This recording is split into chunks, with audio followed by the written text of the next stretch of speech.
Welcome to the Dork Forest. Jackie and her pals will never bore us. Shameless confessions about our obsession will make us laugh and smile. So let's explore the Dork Forest and dork out for a while. Hey Rangers, it's me, Jackie Kashian, and it is another year of the Dork Forest. What the heck, right? So you should know that the website, JackieKashian.com or thedorkforest.com or dorkforest.com, if you don't enjoy a determiner, are all still available. You could hear the show on all of the different things. I've been trying to figure out how to get off Spotify. Try not to listen to Spotify because they throw in ads that are not approved by me, Jackie Kashian. So, but we'll see what I can do. Anyway, but so you could always watch the show on my YouTube channel. I think it's The Dork Forest or Jackie Kashian. It's all linkable on JackieKashian.com, the Dork Forest page. And I have another podcast called The Jackie and Laurie Show. Not quite as sleepable because it's just me and Laurie Kilmartin bitching about stand-up comedy. And also celebrating it. Anyway, so here's the thing. You can donate again to the show. If you enjoy the show, I would love for you to donate about $100 a year because that keeps everything in rolling along. And you can do PayPal, which is my email, Jackie@JackieKashian.com, which you can also email me anything you like about the shows and stuff like that. You can Venmo me at Jackie Kashian. That's my Venmo handle. And if you see me in real life at a comedy show, you could just hand me a sweaty wad of 20s or whatever you like. That'd be great. And I also do stand-up comedy. So you can see my tour dates on JackieKashian.com. You can listen to very old episodes of The Dork Forest on my Bandcamp. And I also put my very first album that I ripped. It's on my Bandcamp page. It's called Bread is not it's not bread. It's not circus people. It's Cake is Not My Downfall, which is a track on the Bread album, but it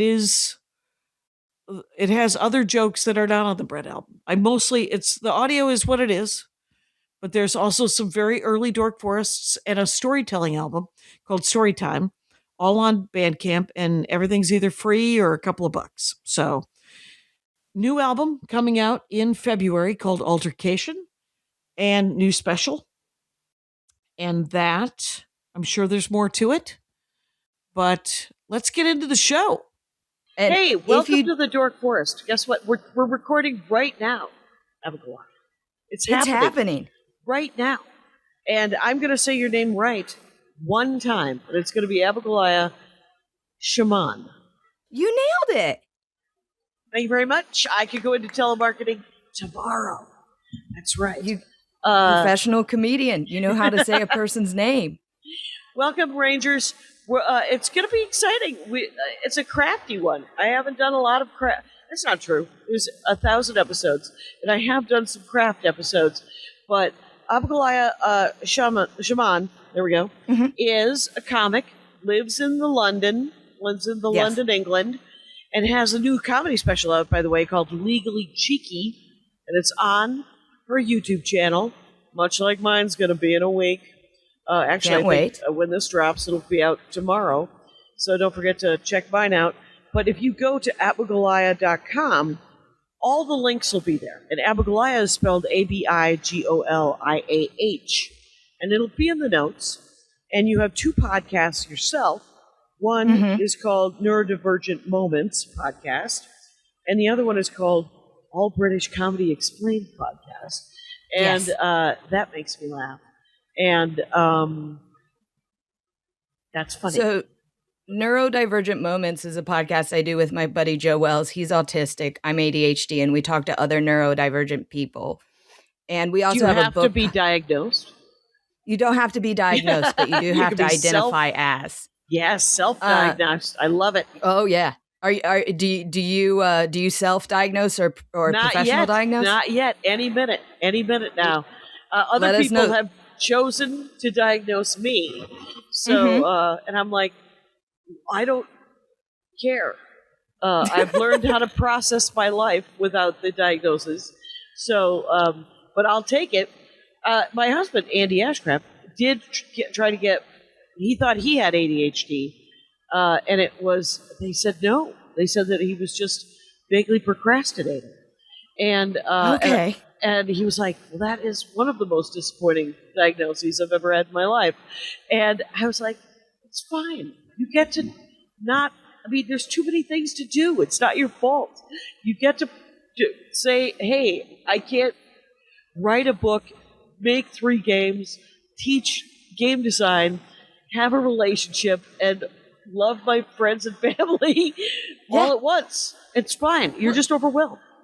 Well, if it makes Andy feel any better, now, because I have a podcast about it, now people get in touch with me like I'm a freaking medical professional. Right. And they're always like, do the meds help? And I'm like, the meds help, but you're still the same person.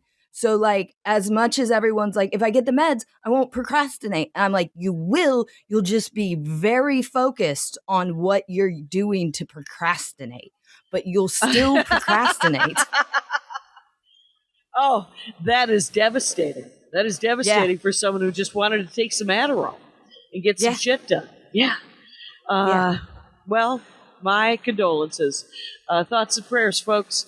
The other one, British comedy. Do you talk about the new up and comings, or do you talk about the old timies? What do you talk about British comedy? We talk about the old timies, but if I can go back to neurodivergent moments real quick. Sure. Because no one listens to the plugs at the end of podcasts. Joe and I have a book coming out in June. That's like a series of essays. Think David Sedaris, but it's all around neurodivergency. And if you've read David Sedaris, it's just that vibe. Because, God, I've never read anyone more, maybe not undiagnosed. But it's out in June. It's available for pre-order now. It's available both in the UK and the States. So check it out at your local bookshop or online. But is it listed on Abigoliah.com? Yes, it should be. If it's not, it will be by the time this comes out. There we go. I will get on that. And then All British Comedy Explained, I do with my friend Tom Selinsky, who is a real comedy nerd. And I have seen, despite living in London for 11 years, shockingly very little British television. Like, I've seen a lot of stand-up. Okay. But not the TV shows. So British comedy is British comedy. It's not stand-up. Okay. Yeah. I see. So we're talking sketch shows, Monty Python's Flying Circus. We did some radio, The Goon Show. And so he tells me the history. So it's like an educational podcast. Then we watch it. We get my reactions. We just had one unfiltered reactions. There it is. Yeah. And sometimes when we can, we try to get someone involved with a show to come and talk to us afterwards. And for this coming season, we did a show called The Fall and Rise of Reginald Perrin, which came out in 1979, and everyone involved with it is dead. So yeah. I think your listeners will appreciate it. It won't be out by the time this comes out, but you should just subscribe to the podcast anyways, because it's coming. We got a fan of Reginald Perrin and fan of All British Comedy Explained to come on, David Tennant. Oh, wow. Because apparently he listens to our podcast, and he was like, I'd love to do one. And we were like, we usually only do people involved with the show, but we'll make an exception for you. Yeah, attainable goal, first of all, in general. And then David Tennant is introduced into the plot. So, yes, I am going to make sure that my computer is charging. I'm in Denver at... how's the Mile High City? The Mile High City is thin on oxygen, and there we go. Nope, so close to actually charging my laptop. There we go. And behind me is... an homage to that's stunning. Endangered species. She has up, the owner of this club is Wendy, is amazing. This is the only condo in stand-up comedy that I stay in because she gets it clean at a hotel level, which isn't always perfect, but it is almost always perfect, and you can complain. So, but behind me there is a bunch. There's a New York Times article about rare rhinos killing a poacher. So she's a bit of an animal rights activist, and so she will let people know. There's a bunch of just kind of pop art around the place, and there's a video like a tabletop video game where you could play all the tabletop video. I don't ever plug it. I plug it in if I don't want to get anything done, and it turns out. So I try not to plug it in when I play the Comedy Works Denver. This week I'm off to the Chicago Den with Maria Bamford, and then I'm in my hometown, South Milwaukee. Guess what? This has turned into plugging Jackie's road dates. We will eventually. I love it. I'm South Milwaukee, and then I'm in Vermont, and then I'm in Boston, and so I'm on the road hardcore coming up. So everybody should go to JackieCation.com and find out where I'm doing stand-up comedy. Because remember, the Dork Forest is a delight, but I also do. That's what I do for a living. Dork Forest is not. It's not your fault, listeners. It's not your fault. It could be if you're rich. It could be your fault, but it's not. I blame you not. I psyched you as The special you have coming out, is it the stuff you were working on when I saw you in London last Murray? summer? Yeah. It's almost it's almost entirely that, except for there's a new 10 minutes on the front end. And of course, after I recorded it, I wrote 3 new punchlines for that are not on the album. And we are never finished. Nope, never finished. So feel free to come and see it live, and you will go, it is slightly different live. You're like, that's right. As opposed to what I assume is happening in music, where they just play a studio. But I'm probably wrong. They probably play it slightly different music live as well. Do you know? I mean, who knows anymore? Back in the day, they would. Right. But now with everything set to a track, and it's basically, especially with pop, where you go see someone live and it's a Las Vegas style show, I don't think there's a lot of room to slow things down. You know, I think the track mix it up, is set. maybe not. Yeah. Yeah. But listeners, I did see a version of this comedy special, and let me say, mwah, it is wonderful. It is perfect. Thank you very much. You will laugh very hard. Go to Jackie Cation's YouTube. Check it out. And see Altercation. You knock yourself out. It's out for 2 weeks, I think, or 3 weeks only on Sirius. But the video's out starting tomorrow. And then there's a month when Sirius gets to just play it all by itself. And then hopefully I make a lot of residuals off of that. And then it's everywhere you'd ever want. But no hard copies, much to my father's chagrin, because he has a CD player. And I will have to burn it to CD so that he could go, it's all right. I'm really looking forward to that. Or he says nothing. So, anyway, you embroider. It's embroidery dorkdom. I do. See, where so many people have dorkdoms that I think are cool, right? Like, I think comic books are cool. I think video games are cool. And I never got into that. But at one point, a couple years ago, I was trying to find a hobby that I would not turn into a side hustle, because I've done that with everything else. Like what? Like, I really got into yoga in college. And once I graduated, I immediately became a yoga instructor. Like everyone in the world, I got into cooking and baking over lockdown. So I tried to turn it into a YouTube show. That was short-lived and very time-consuming.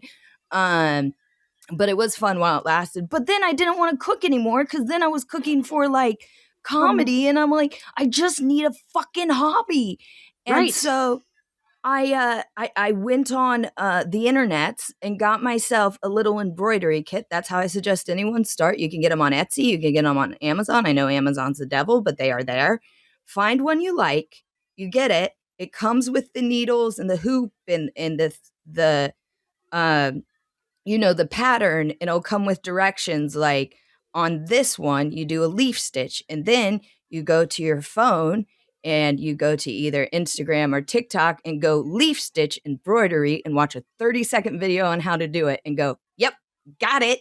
And that's how I Wow, that's the started. new way to learn how to do it, as opposed to did the directions tell you how to do a leaf stitch, but it was easier to watch?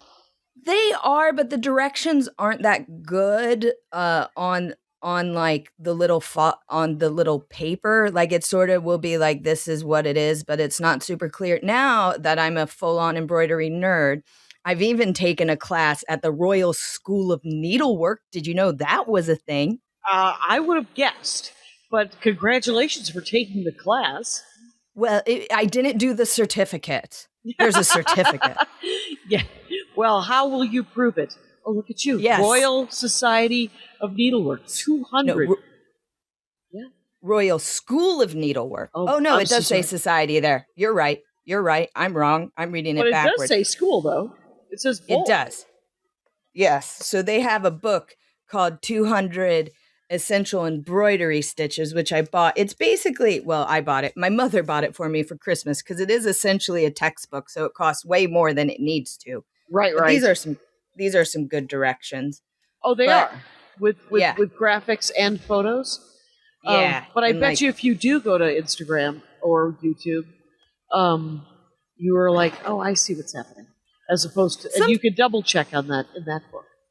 Sometimes it's just easier, I think, when something is like a physical doing, to watch a physical doing of it. Like if going back to like baking or cooking, if someone's like folding the eggs, it's like, can I see a video of what folding the eggs means? Right, right. Yeah, or yoga. It's just like, Yeah. I need to see what that position looks like. And- Exactly. Yes, well done. But I fell in love with it. If you get like the little embroidery kits, it's basically, I call it coloring in slow motion. And it is my video games, like where people are like, I got a new game and I played it for like 6 hours straight. Like that's me with embroidery. I won't eat. I won't drink. I'm like, I can't you get will up. get I love it dehydrated. so much. Yes, you should have a little water right next to you, just ready I to take a sip.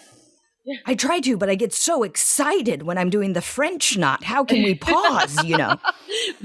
So, okay. So here's what I know about embroidery. There's a round sort of frame. Mm-hmm. It's called a hoop. It's called a hoop. You put a cloth, a piece of something, in that frame so that it holds it taut. Yes. You have embroidery thread, which is different colors. Yes. You have a special needle, or are they sewing You can needles? use any needle. It depends how many strands of thread you're using on how thick you want your needle. But you Oh, right, because if you're needles using have different weights, I suppose, or different. yeah, they're different holes. sizes. They make different, they can hold a certain amount. So like in a piece of embroidery thread, one piece of thread is 6 small strands of thread. So depending on what you're doing and how detailed it is, sometimes you just want to use one strand. Sometimes you want like a real chunky look, and you Yeah. want to use all 6. So depending on the size of the needle, depends on how much, Okay, so or how much thread. But that being said, it's like any hobby, I think, just start. Don't get into needle size until right. you get real nerdy about it. right, because you bought a kit. The kit will have the needles, the threads, and the pattern, and then all of a sudden you will have spent, I don't know, for a kit. Are you doing? Is it 3 hours? Is it 30 hours to make a flower? Like 30. Oh, one flower? I think I'm quite slow. I've only ever embroidered in front of people when I took the one class. So, like, it's not like I'm timing myself, but like one flower might take me an hour. Like, okay, and is it the size of the hoop? Like, and the first hoop you get, it's a small hoop, right? It's just like a pan-sized pizza, right? Like it's a small. yeah. Yeah. So usually if you go online and buy one, you'll be dealing with a 5 or a 6-inch hoop. The first thing I ever made that I That feels didn't big. Yeah. use like an embroidery pattern for, but like I had a stencil. Is I made ghost face for my brother, and I used a 10-inch hoop, and my God, it took me for freaking ever. Like I said before, I did bring visual aids. So Please go to my YouTube, where you have just watched Altercation, and you can watch. What did you bring a picture or a? yeah, I Did have you some give it to pictures. him? Can you see that? No, you can't see that. Hold on, let me see how to do this. What would be the best way? The chats. No, hey, can I share my screen? Is Ghostface? Are you talking about like the Halloween costume? I am. Yeah, I'm talking about the guy from Scream. Yeah. Okay. So, Okay. all Oh right. yeah, you're sharing. It's happening. There we There go. it is. Are these some of the ones you've done? Yeah. So these are. Where are we right now? Can we open that for you? No. I can see a page of pictures, and there's something that's you've stenciled onto a hoop. Yeah. So this is what we started with in Ghostface. Sorry, I'm trying to make this like bigger for you. I think this is fine. This is fine. Yeah. You can see what I'm talking about. Okay, so this is like my stencil, and then you go to the outline. Oh, is that done And in then- pen? No, that is thread right there. That's thread. That's you So- sewing. That's pen. So that is so that right there is a pencil, and what I did was I just literally I had to like hold it up to a window and trace it that way because fabric is really hard to see through, and that is thread right there that outlines him. And then we Wow. start to fill in, and that was my final version of him. Well Ghostface. played with a knife and stab, stab, stab, and all black. Now All black. Is the white just the fabric showing through? The white is the fabric showing through on this one, yes. Okay. And like I said, this is the first time I did it without a pattern. So Nice obviously I job. had I patterned that I traced, but I had no instructions. And I find whenever I do something where I have no instructions, I get butterflies in my stomach like you do before you do a really exciting show. Because I'm like, oh, what's going to happen? You don't know. How's Yeah. it going to work? What stitch should I do? What stitch did you do? This is so the knife is done with what is called the satin stitch. And then Ghostface himself, all the black is done with the long short stitch. Okay. Long short. Yeah, which is that covered some real space? The long short. Is that if you kind of want to do something that'll fill in? The long short stitch is a great fill-in, and it also gives a little texture. The satin stitch, everything's in the same line, side by side, and it'll give you more of a satin look, like it's one big block. Another example, this would be a better one for the satin stitch. So this, and I pulled the nerdy stuff because so you know the sassy nerdling. Do you know about Warhammer? I do know about Warhammer. I don't know about the sassy nerdling. So this is the only one that hangs in my house. My boyfriend was like, "You've done embroidery for everyone else. Do one for me." So this was my inspiration. He's called the Sassy Nerdling, Okay. and that's what I made for him. Wow, it looks filthy. So it's his belly button looks like a penis. Yes. in both the drawing and in your embroidery. Yes. But the helmet is glorious. What stitch did you use for that? For that one, I used the backs. What's it called? The back split stitch. So if we, How many? I don't think I can zoom in on this. No, and how many stitches are? I mean, this book that I have has 200 in them, and it's not the full database. If you go to Royal School Needlework, stitch.org. They have a stitch bank because they are the Royal School of Needlework is basically a society foundation that is trying to preserve the art of hand embroidery. So every time they discover a new stitch, they add it into Oh, okay. the bank. But if you look at like the pink of his body, that is Right. a long short stitch going all through, and you can see how it makes him a little bit more Right, a little more rough and texture. tumble. Yeah, yeah. Yeah.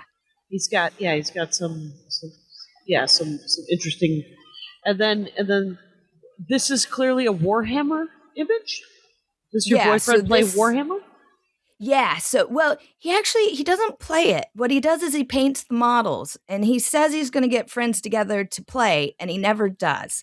But one of our lovely nights in is times when he's painting Warhammer and I'm doing embroidery and we have something on on in Television. the Yeah, background like YouTube or music, yeah. just two aging millennials pretending they're living in the 1960s with their craft work and their radio program.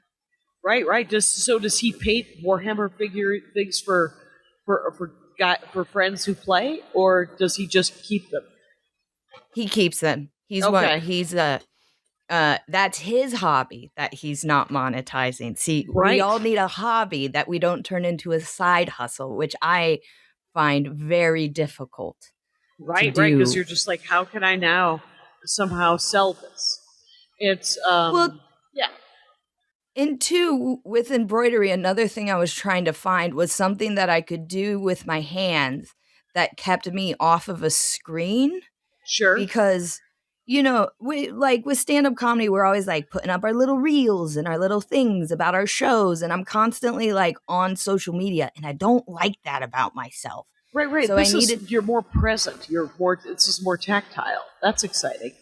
Oh, dude, I had a real breakthrough. This is so nerdy, but I had a real breakthrough the other day. I was doing the leaf stitch on just a regular old pattern, and I was very brave because when you first learn to embroider, they're always like, you can't have your stitches too far apart. You can't have your stitches too far apart.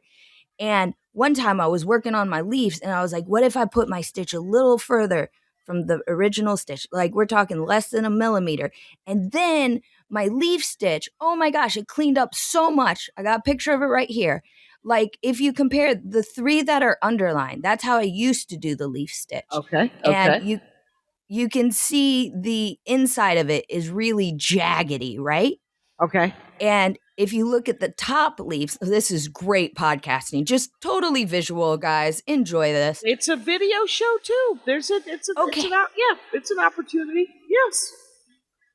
They lay it just lays straighter and neater and finer, and that's when I realized that embroidery is the silent pursuit of detail.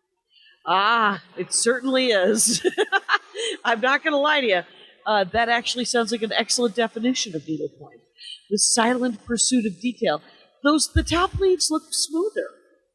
Yeah, and I mean it's such a small difference, but it's one of those. It's kind of like, I mean, when you write a joke, and as you've just done with your special, and then all of a sudden you find one line in a Right. 5-minute bit, and you're like, that changes the whole thing for me. Right.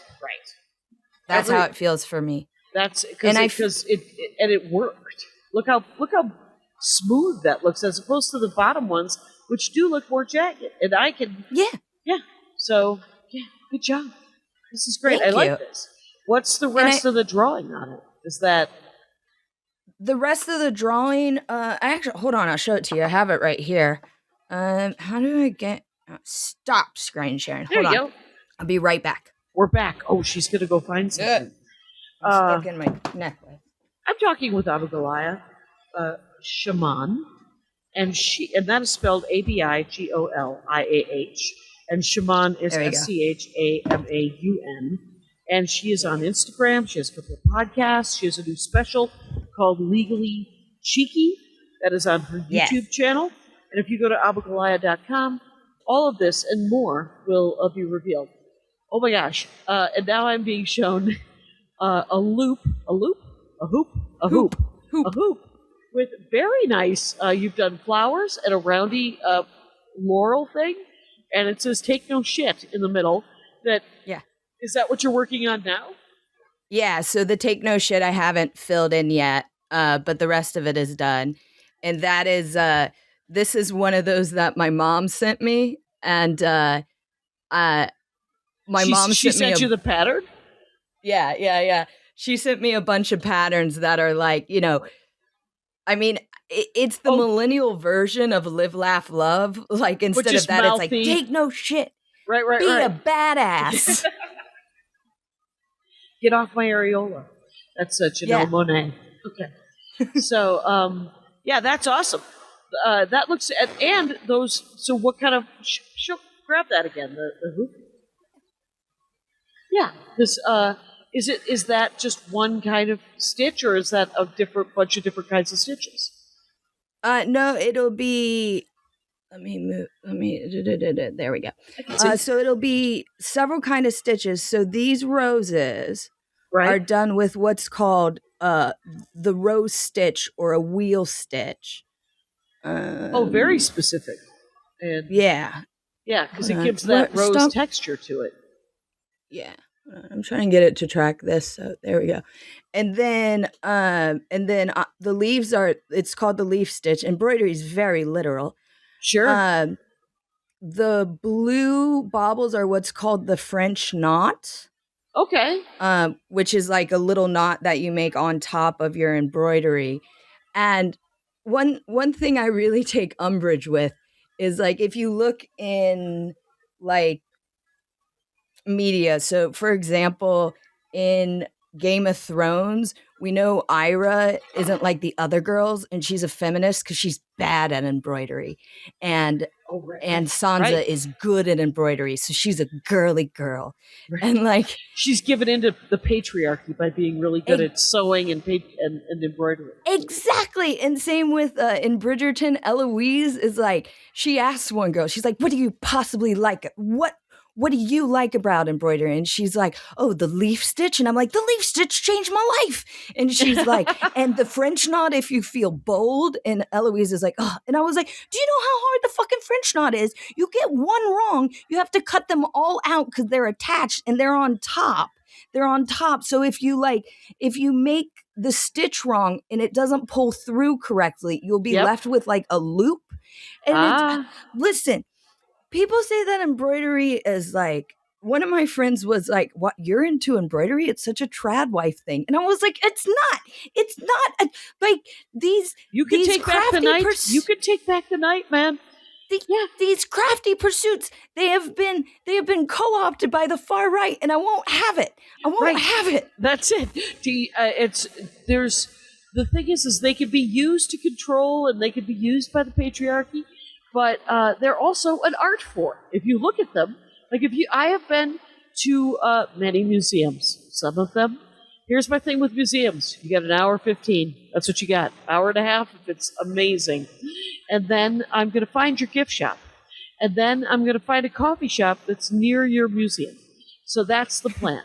But I have seen like the history of sort of sewing and embroidery and textiles and tapestries, and a lot of this stuff is for sure art, right? I mean, the fact is you could look at it and go, "Oh, it's sleeves," and you're like, "Yeah, I don't think you understand that it took somebody 60 hours to do it, and it was a way to keep somebody off the pipe and off the pole back in the 12th century."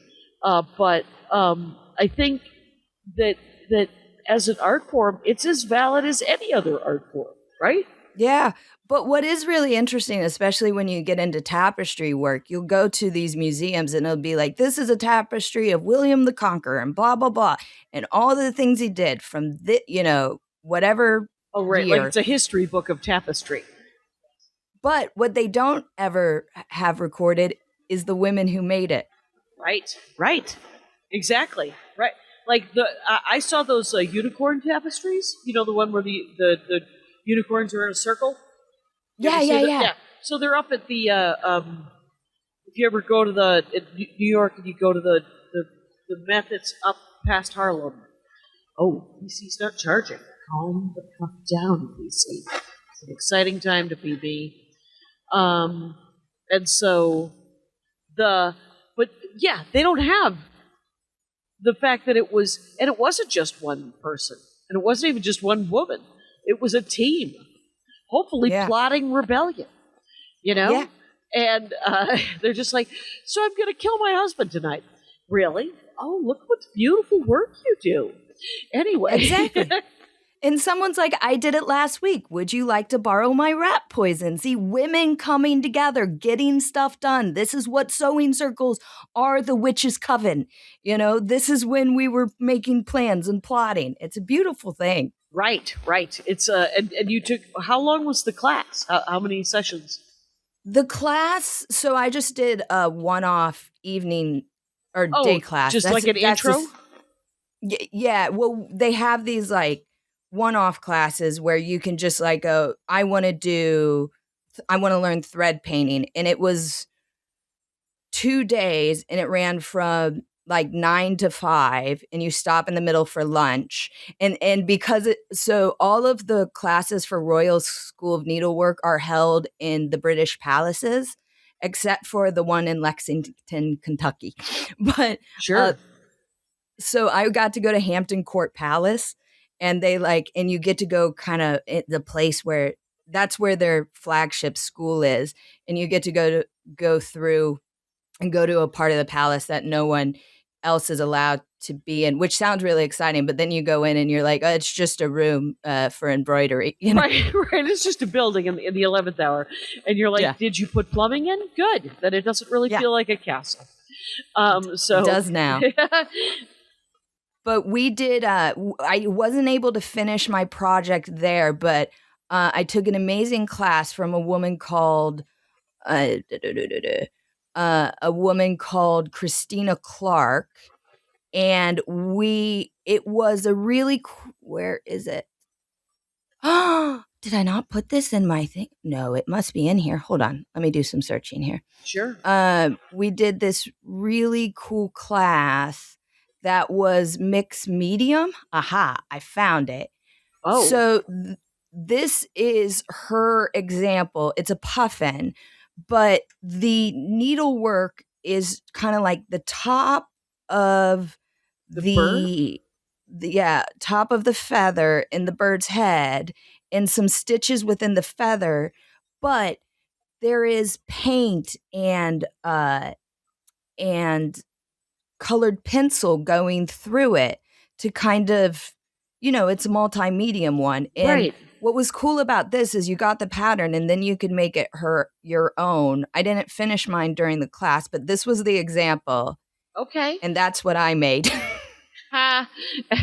You put a comic book POW on it. And did you do that with it's a power paint? puffin. Oh, it's a power Say puffin. What? Hilarious. Is the POW word bubble, is that done in paint? Yeah, that's done in paint. That's done in paint and colored pencil. That's awesome. How about the feet? Feet of the bird. The feet are, as of now, the feet are in colored pencil, but I do have some thread to finish it. When I went to the class, I sat next to two older ladies because that's who has time to go take classes at the Royal School of Needlework. And I was all excited and nervous. And I was like, I've never done this before. Have you ever taken a class here? And they were like, we have the certificate. And I was like, oh, fancy pants, which was cool because it's like I had two teachers next to me. But I asked them, I was like, are we going to finish our embroidery by the end of the lessons? And they just looked at me like, absolutely not. There's no fucking way you finish it. Don't even worry about it. Don't worry about it. Just do as much as you can. Take it home. If you still want to work on it, that's where you work on it. Exactly. And it was 2 days, and it was 2 days of that puffin? And that puffin was used as an example of sort of how to set up the hoop and pick different threads and do different stitches, or? So that puffin was what I really want to learn how to do, and that was my first attempt of it, is something called thread painting. It's also called silk shading, which is when you use one strand of thread and you do that long short stitch. So a long short stitch is stitches side by side, and one is long and one is short. And when you use one thread, what you do is you start to blend them together, putting light with dark and Different mixing colored it up. threads. Different colors. You blend these different colors together, and it can make a hyper realistic image, more so than anything I've ever done. So, for example, Are you now I constantly rethreading needles? Yes. Okay. You All have right. to just accept that. I did not make this one. Hold on. That's your puffin. Ooh, squirrel. That's Ground yeah. something. Ground rodent.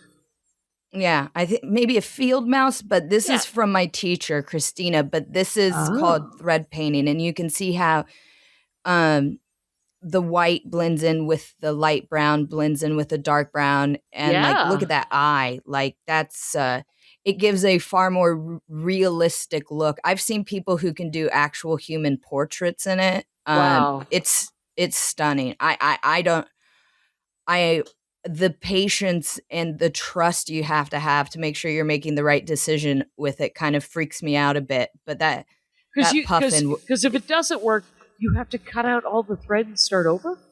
Is that it? not all of it, but you would have to start ripping some stuff out here and there. The cool thing about embroidery is a lot of times you can just kind of go over it. So unless you're doing like specific line work, which so that's line work, right? This is something I made for my sister. Made a word, so words. Okay. Yeah. So this is a little what turned out to be a Christmas ornament I made for my sister that is elf themed. That says "Don't be a cotton headed ninny muggins," and the. Does it lend itself to a certain absurdity from the 1920s? Exactly. So line work would be the type of stitching that I used for the letters. And when you only are making one line, there's nowhere to hide. But if you're filling stuff in, like for example, this is the one I'm most proud of. So this is Tom Bombadil. This is the reference photo I used. Oh, and that's nice. What I made. Nice. That looks awesome. This was another gift for my brother, and I'll be honest, I almost didn't send it to him because I was like, I'll never make anything better than this. This is my greatest achievement. How long did that take you? Oh my God, forever.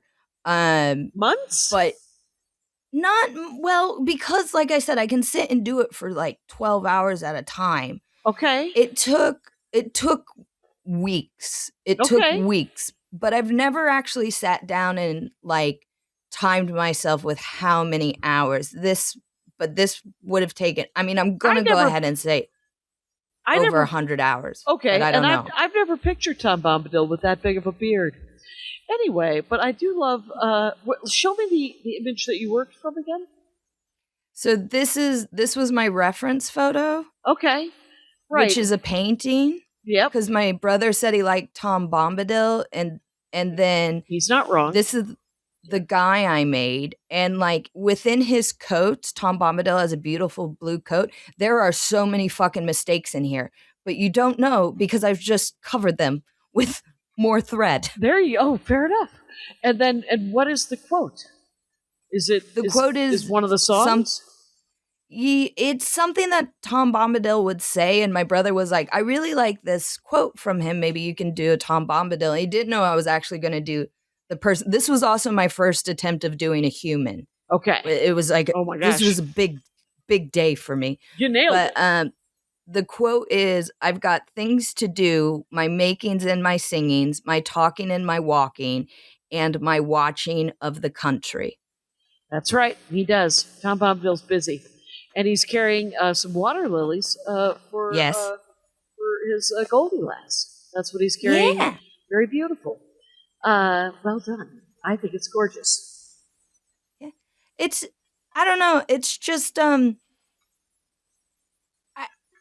I don't think until I started embroidery, I ever had a hobby.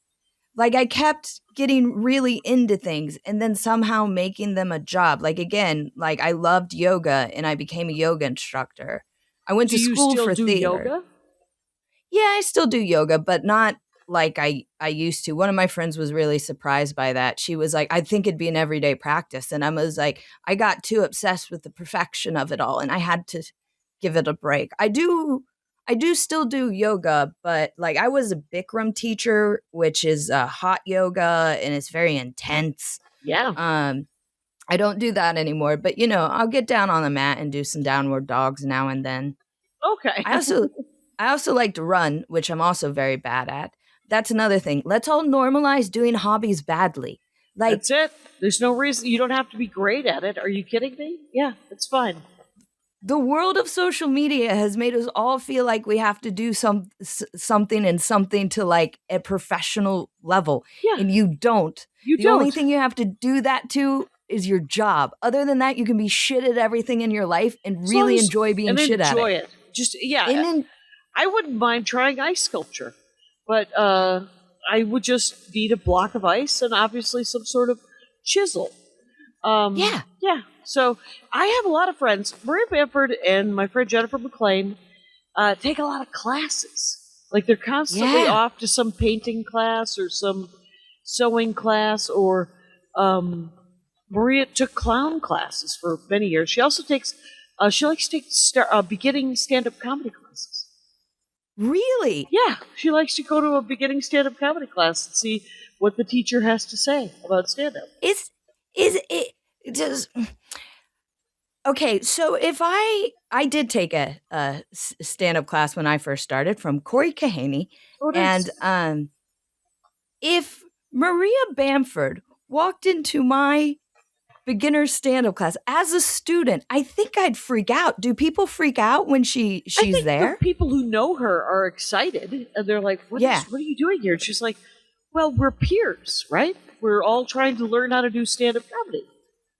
That's beautiful. Yeah. So what I would tell people is that you don't have to monetize your hobby, but you can demonetize your job. Like if you enjoy your job enough to just do it for fun, then you win on all accounts, right? So Andy's actually kind of the personification of this because he both makes games for money, teaches game design, and plays games like a madman, like board games and tabletop games, and play tests other people's games. And there's little or no money in board games. You have to like hit the lottery if you're gonna all of a sudden you've created Settlers of Catan, right? So, but Yeah. it's unlikely, so unlikely. Mhm. And but there are plenty of board games that you can make sort of a basic living, sort of like stand-up comedy, And but if you love it, for sure. But I do hear what you're saying about yoga and about other things where you end up, wanting this perfectionism and losing the joy of it. So Yeah. yeah, try not to get whatever weird thing you. My father has always painted, and during lockdown, That's great. he started painting commissions for people for. I was like, my dad will paint whatever you want for $100. I cannot speak to the quality. You will definitely get a picture of a monster. Like somebody wanted a Godzilla. My dad doesn't know what Godzilla looks like. So he just painted a kaiju, right? It was a giant, scaly monster, but it was not Godzilla. And the person loved it dearly. He did a couple of unicorns. One was great, one was not.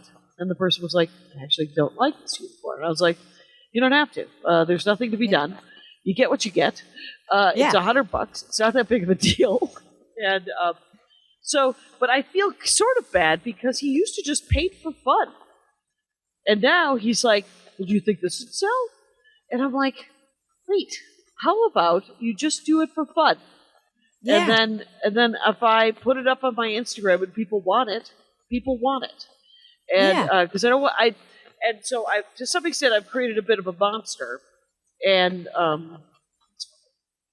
I mean, it's very validating, I think, if you've painted for years like your father and then all of a sudden people are buying it. But like I've purposely not done that because I've shown my embroidery to my friends and they're like, you should start an Etsy shop. And I was like, I will not.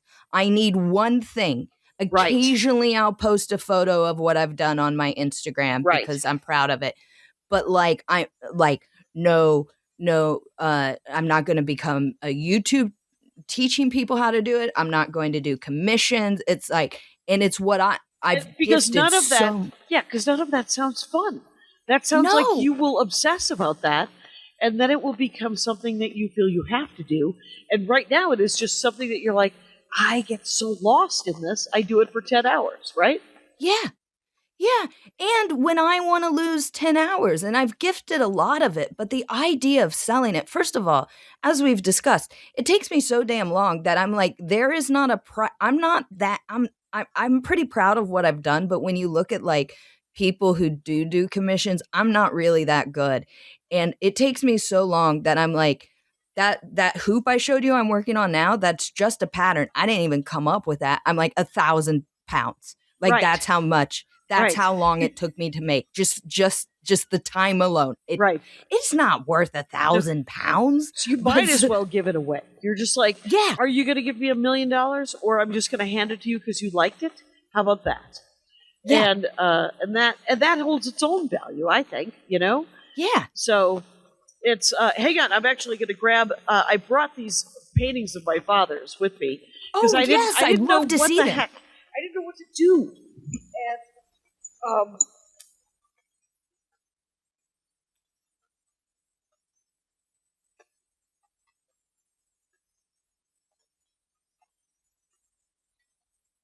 but I think you've inspired me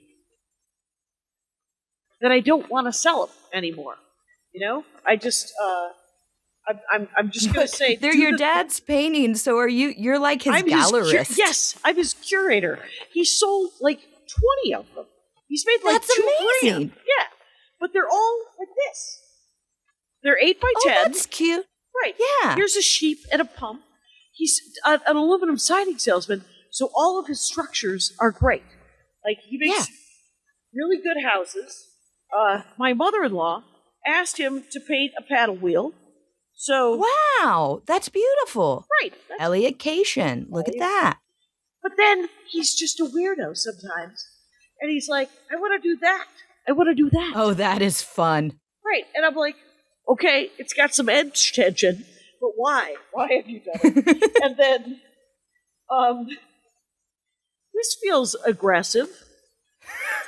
Well, in the time we're living in now, it's like, who'd you vote for, Elliot? What's that mean? And then, here's a nice That's swan. really pretty. Sure.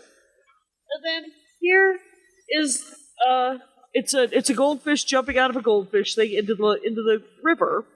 And yes. It's a little escapism, right? And so I don't know. I brought them, but I don't think that I can. I mean, the things that I sell are usually just made of bees, t-shirts, and hats.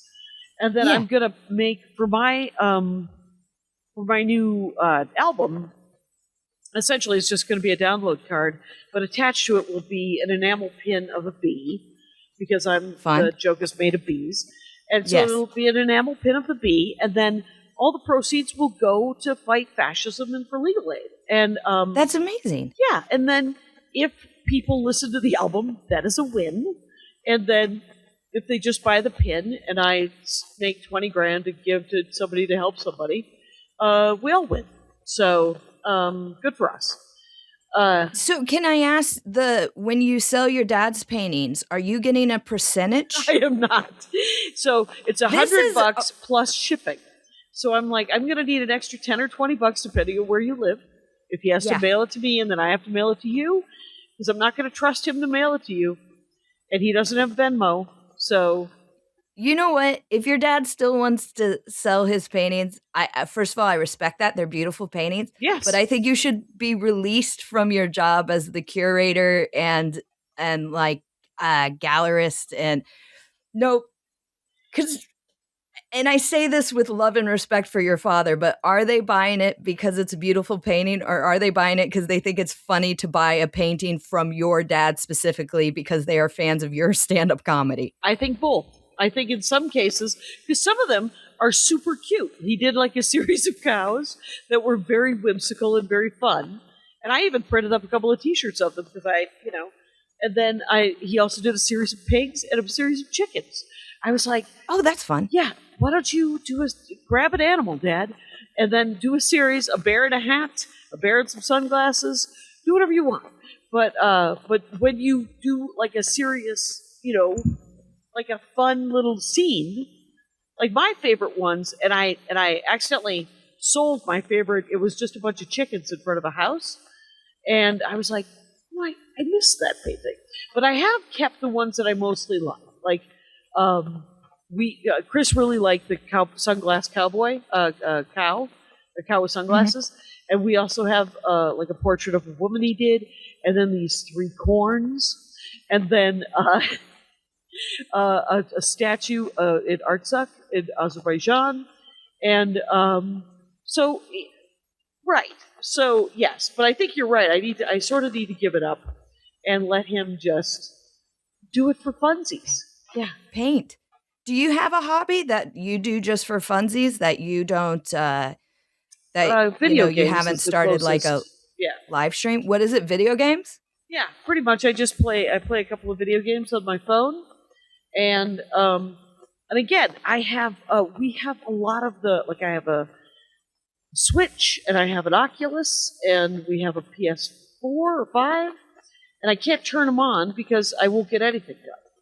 And but I will say the Oculus, I have a Batman video game that came with the Oculus that I'm still trapped in the tutorial because I can't throw the bat array. It's very, very obnoxious and very sad. But my boyfriend has gotten me a Nintendo Switch. That's a little one. Yep. Right? Handheld. Yeah, so I could take on, when I'm away for the weekends. And we do have an Oculus, which I did play for a while. I liked the Beat Saber. But I never take the Nintendo Switch away. Like, when I'm with him, sometimes I'll play it. But video games for me are something that it's like I'll play for like an hour and be like, okay, I'm done. Like, they don't hold my attention. For his birthday, we went to Bristol for a weekend with him and his mates. And we went to these, those bars that now have old vintage games. Yes. And I tried to play some of the video games, the arcade games, but it just didn't, I was like, oh, I'll do a driving one because you get to do a drive, but you can't feel anything. There's no resistance. I was like, I don't know. I don't like this. But then I found a pinball machine, and I can get down with some pinball. I know you just took off your headphones. Did you hear any of that? I did. You could get down with some pinball. Here's the thing. You are... it might be because the world changes thing. Around you. Right.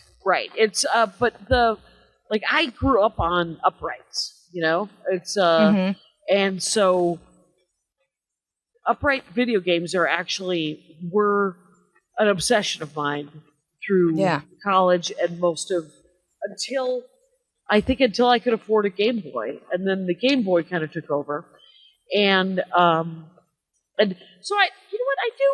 I read a fair amount. I read, and I mostly read sort of genre books, like if it's romance novels or mystery novels, or I'll do, I've read all the Jack Reachers. Oh, nice. Science fiction. I'm reading a Neil Stephenson book right now, Diamond Age. It was written in the 90s. Ooh. He was the guy that wrote Snow Crash that everybody was real excited about. I liked a different book that he wrote at the same time called Zodiac. It was about environmentalism. This one was given to me by my friend Kevin, and Kevin is like, it's about nanotechnology written in the 90s, and it's set in the 21st century. And I was like, okay. But I do like the idea of doing something with your hands. I don't like the idea of threading a lot of needles, though. Because I just feel like Yeah, it's going to that's- shoot my eyesight to hell. I mean, I do wear magnifying glasses on my face when I Oh. do it. Okay. Yeah, like I have basically glasses that are magnifying glasses. Um, it, you get used. The threading of the needle is the worst part, but you do get used to it. Okay. And is but it fun to on shop for needles? The threads? Threads, yeah.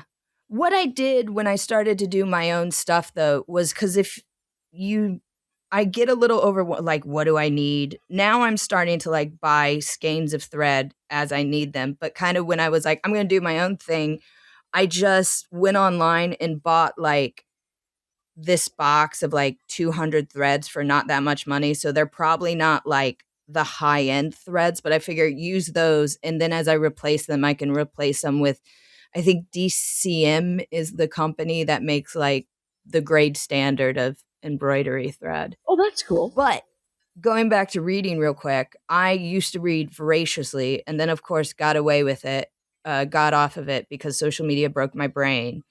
Last summer, I deleted my apps, took time off social media, which, by the way, all of my successes in stand-up comedy, no one gave a shit. In every green room I went into, people were like, so you've deleted the apps? What's your life like now? Like, no one could believe it.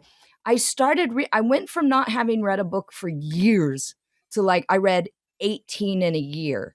And it is so lovely. Again, physical thing, page, like, you're not really doing anything with your hands per se. Right. I mean, you're turning the pages, but just something that's not It's more tactile. Yeah. Yes. Though I will It's say, so good. I'm listening to a Judi Dench. It's called Shakespeare, the Man Who Pays the Bills, and it's essentially a very long interview with her about all the different Shakespeare plays she was in. And I'm listening to that on an audiobook of that, and then Nice. I'm rereading some books on Kindle. I do reread on the screen on the phone. But then, if I read a new book, it has to be in paper, just because comprehension skills are better with a physical book. Me too. What I'll often do is I'll read a physical book. Like, so I've read the Akatar books, and then I'll go back and I'll listen to them on audio because a podcast is about an hour, right?